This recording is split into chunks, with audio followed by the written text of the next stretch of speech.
அகமதாபாத். இந்த நியூஸ் எல்லாருமே வந்து பார்த்திருப்பீங்க. 242 பேரோட லண்டன் கிளம்பின ஃபிளைட் வந்து பாத்தீங்கன்னா 10 நிமிஷத்துல டேக் ஆஃப் ஆகி கீழே வந்து வெடிச்சிச்சு. ஒருத்தர் தவிர மத்த எல்லாருமே வந்து இறந்து போயிட்டாங்க. யாராச்சும் ஹாஸ்பிட்டல் முடியாம கிடந்தாங்கன்னா அவங்களுக்காக வந்து ப்ரே பண்ணிக்கலாம்.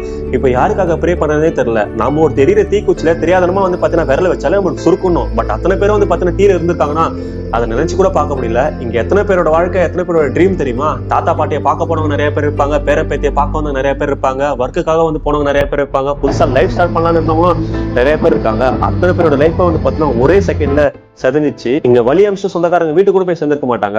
அவங்களுக்கு எப்படி இருந்திருக்கும்? ஒரு மீன் கூட வந்து பார்த்திருந்தேன். டூரிசம் போனா அங்க டெரரிஸ்ட் வந்து கொள்ளுவான், செலிப்ரேஷன் பண்ண போறான், ஸ்டாம்பேட்ல அடிபட்டு மக்கள் இறப்பாங்க, ஃபிளைட்ல டிராவல் பண்ணா ஃபிளைட் வந்து பாத்தீங்கன்னா வெடிக்கும், ஈவன் சும்மா உட்காந்து சாப்பிட்டு இருந்தா ஃபிளைட் தலை மேல அங்க விழுது. எவ்வளவு கொடுமையான விஷயம் தெரியுமா? அடுத்த நிமிஷம் நிச்சயம் இல்லாத ஒரு வாழ்க்கை. ஆனா என்னன்னா, அத்தனை பேர் தலையெழுத்தும் ஒரே ஃபிளைட்ல எழுதியிருக்கான் பாத்தியா, அந்த கடவுள் கருணையற்றவன்.